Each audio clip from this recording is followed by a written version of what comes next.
Assalamualaikum warahmatullahi wabarakatuh. Waalaikumsalam warahmatullahi wabarakatuh.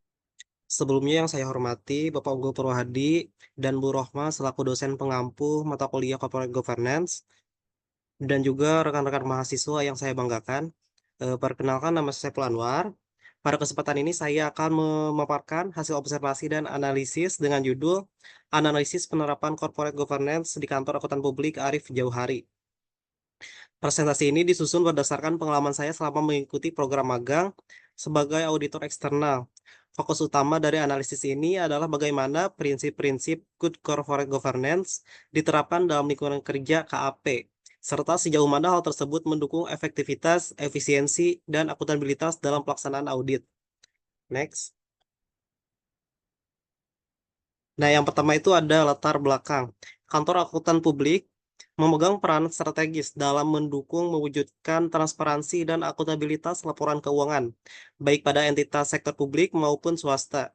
Sebagai lembaga independen yang menjalankan fungsi audit eksternal, KAP dituntut untuk menjalankan tugasnya secara profesional, objektif, dan tidak memihak dalam menilai kewajaran penyajian laporan keuangan klien.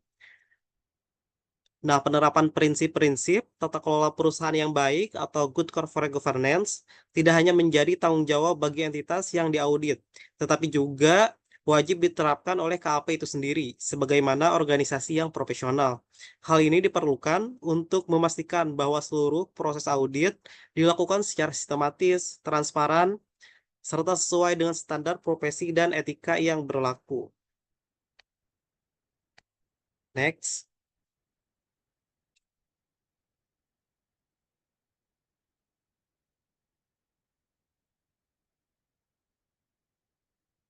Nah, selanjutnya ada struktur organisasi di KAP Arif Johari, yang mana terdiri dari beberapa tingkatan yang saling terhubung dan bekerja secara hierarki. Posisi tertinggi adalah manajer partner dan partner, yang mana bertanggung jawab penuh atas hasil audit dan seluruh keputusan penting. Di bawahnya itu terdapat divisi audit dan divisi non-audit. Nah, yang pertama ada divisi audit, yaitu ada audit manager yang mana bertugas mengawasi pelaksanaan audit dan menjadi penghubung antara partner dan tim pelaksana.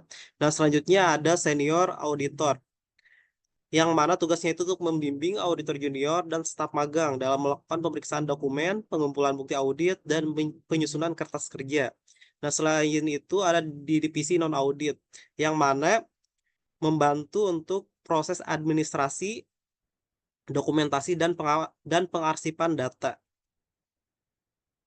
Boleh di next. Nah, setelah memahami latar belakang dan pentingnya penerapan prinsip corporate governance di lingkungan kantor publik, selanjutnya saya akan membahas permasalahan utama yang saya temukan selama pelaksanaan magang di KAP Arif Jauhari. Nah, yang pertama itu belum tersedianya sistem whistleblowing yang formal. Berdasarkan hasil observasi dan analisis selama pelaksanaan kegiatan magang di KAP, ditemukan bahwa belum tersedia sistem pelaporan pelanggaran atau sistem whistleblowing yang dirancang secara formal dan tertulis. Meskipun komunikasi antar pegawai berlangsung secara terbuka, tetapi dengan tidak adanya sistem mekanisme pelaporan yang resmi serta menjamin kerahasiaan pelapor, menunjukkan lemahnya pengendalian internal dalam aspek pelaporan penyimpangan. Nah, dalam praktek tata kelola yang baik, sistem whistleblowing berperan penting sebagai sarana bagi pegawai untuk melaporkan dugaan pelanggaran tanpa rasa takut akan pembalasan. Nah, sistem ini bukan hanya bentuk deteksi diri terhadap potensi pelanggaran, tetapi juga mencerminkan komitmen organisasi terhadap transparansi, integritas, dan akuntabilitas. Nah, ketiadaan sistem ini berpotensi melemahkan efektivitas pengawasan internal, menghambat respon terhadap pelanggaran, serta menurunkan kepercayaan dan partisipasi pegawai. Hal ini bertentangan dengan ketentuan International Standard on Quality Management atau ISKM 1 yang mewajibkan adanya prosedur penanganan pelanggaran terhadap kebijakan dan standar profesi. Nah, yang kedua itu ada ketergantungan yang terlalu besar terhadap partner dalam keputusan akhir. Nah, selama memegang di KAP, saya menemukan bahwa pengambilan keputusan penting seperti review akhir kertas kerja dan pemberian opini audit masih sangat bergantung pada satu atau dua partner utama. Nah, Dominasi ini menyebabkan beban kerja terpusat, sehingga jika salah satu partner tidak tersedia, maka proses audit akan tertunda. Ketergantungan tersebut menciptakan hambatan efisiensi, menimbulkan resiko operasional, dan tidak sejalan dengan prinsip tata kelola yang mendorong distribusi tanggung jawab secara proporsional. Minimnya keterlibatan manajer dan auditor senior juga beresiko melemahkan supervisi serta menghambat proses kaderisasi internal. Boleh di next?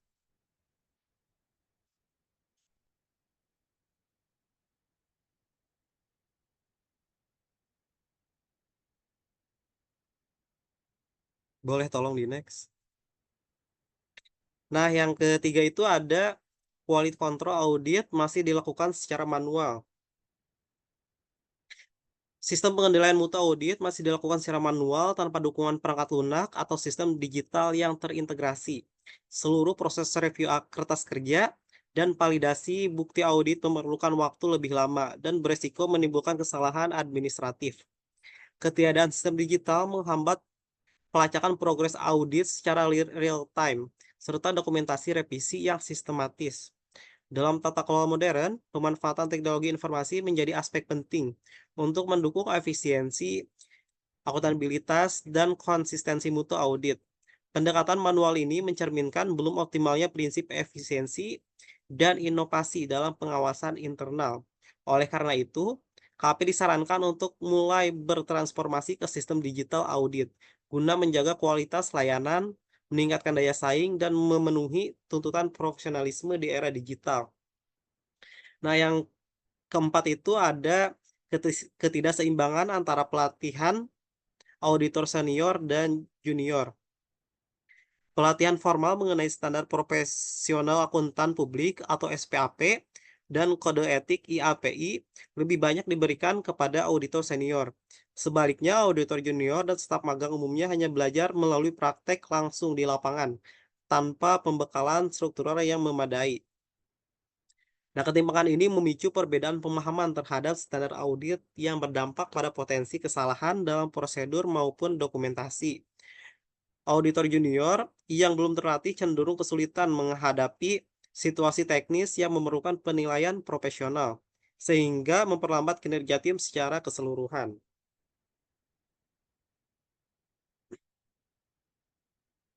Nah, setelah mengidentifikasi berbagai permasalahan utama dalam penerapan corporate governance di KAP Arif Johari, saya menyusun beberapa rekomendasi strategis yang dapat dijadikan bahan pertimbangan untuk perbaikan ke depannya. Nah, yang pertama itu dengan membangun sistem whistleblowing internal.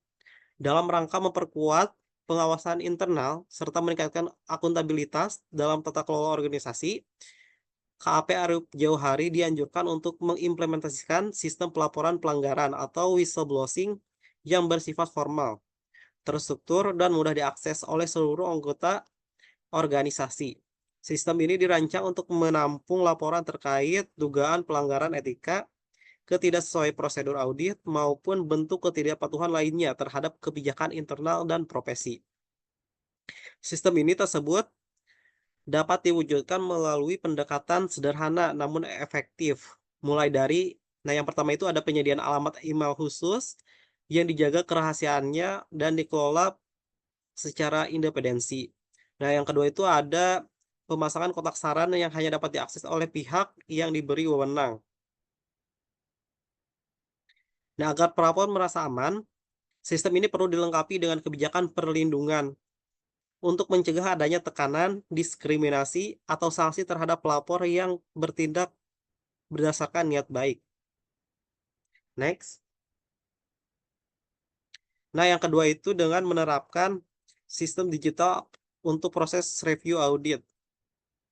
Untuk meningkatkan efisiensi, akuransi, dan akuntabilitas dalam pelaksanaan audit, disarankan beralih dari sistem manual ke sistem digital yang terintegrasi, terutama pada tahap review dan dokumentasi. Nah, transportasi ini merupakan langkah strategis yang sejalan dengan perkembangan teknologi di sektor jasa profesional. Penggunaan perangkat lunak audit seperti Audit Management System atau AMS memungkinkan auditor untuk menyusun dan menyimpan kertas kerja secara elektronik, melacak progres audit secara real time, melakukan review bertingkat secara efisien, dan menjaga audit trail untuk keperluan evaluasi mutu internal dan eksternal. Nah, digitalisasi ini juga membantu mengurangi resiko kehilangan data, kesalahan dokumentasi, serta mempercepat proses pengendalian mutu. Langkah ini menunjukkan kesiapan KAP dalam mengadopsi praktek terbaik industri dan memenuhi ekspektasi pemangku kepentingan terhadap transparansi dan akuntabilitas. Next. Nah, yang ketiga itu ada menyusun skema rotasi reviewer atau backup supervisor. Nah, untuk mengurangi ketergantungan terhadap partner dalam pengambilan keputusan dan review akhir, KAP Arif Johari disarankan menerapkan skema rotasi review dan menunjuk manajer audit senior sebagai pengawas cadangan.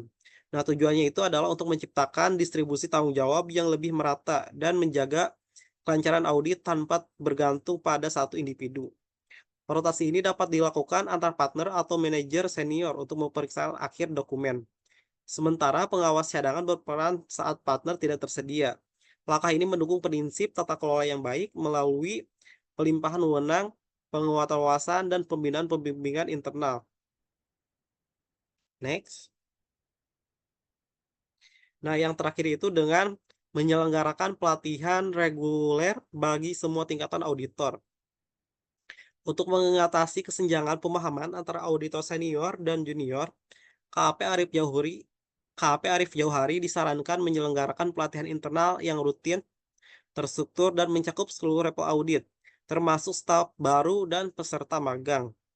Pelatihan ini dapat dijadikan bagian dari kebijakan pengembangan sumber daya manusia dengan fokus pada SPAP, kode etik, studi kasus audit, serta materi seperti pembaruan, regulasi, dokumentasi, kertas kerja, dan resiko audit. Metode pembelajaran dapat berupa kelas, workshop, simulasi, atau modul daring yang berstandarisasi.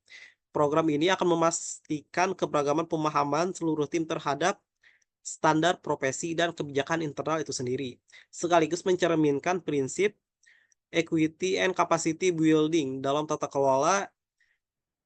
Dengan pembinaan yang merata, KAP akan lebih siap menghadapi tantangan audit dan menjaga kualitas profesional dalam jangka panjang.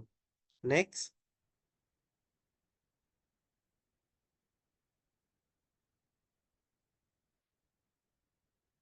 Nah, berdasarkan hasil pemaparan tadi, dapat saya simpulkan,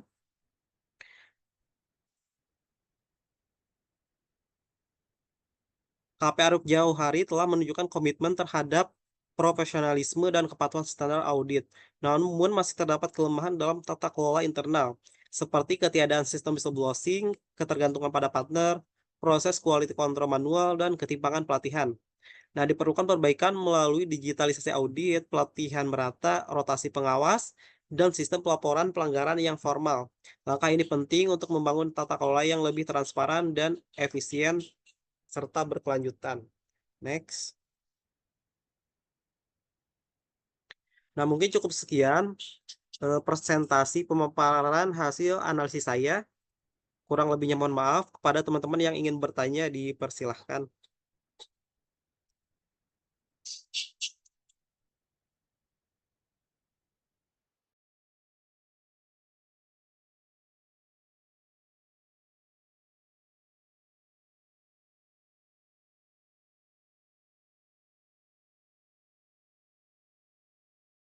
Nggak ada ya? Baik, Saiful, terima kasih atas presentasinya.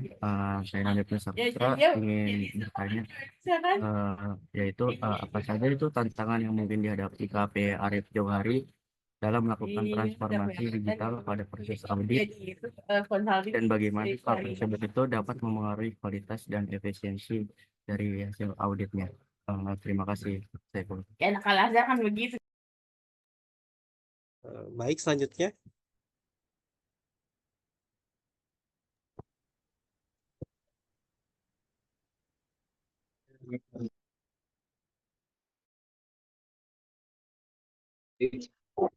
Memang dari bertanya,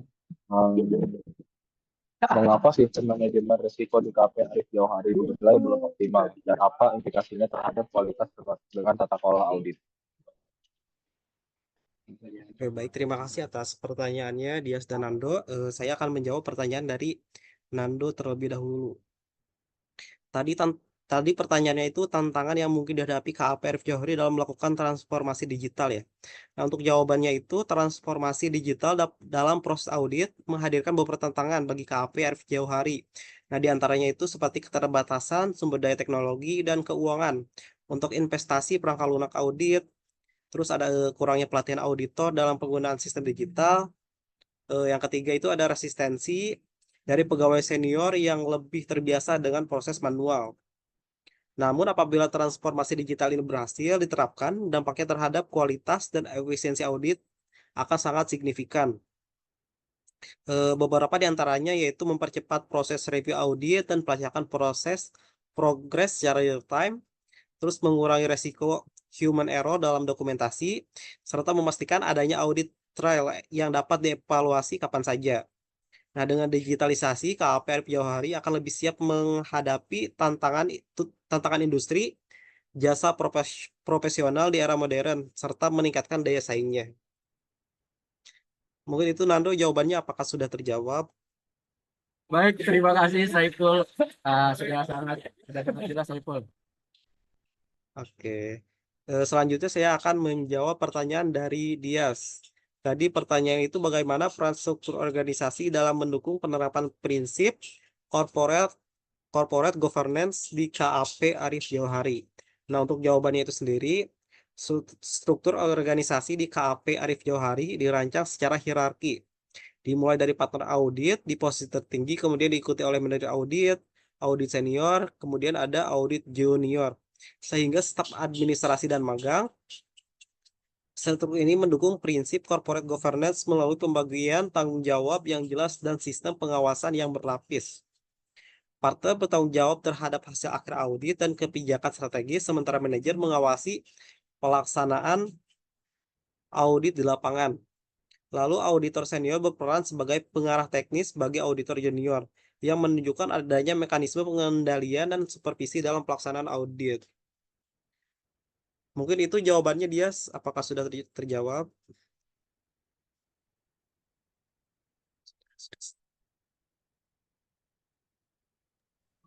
Baik, terima kasih atas jawabannya, Saiful.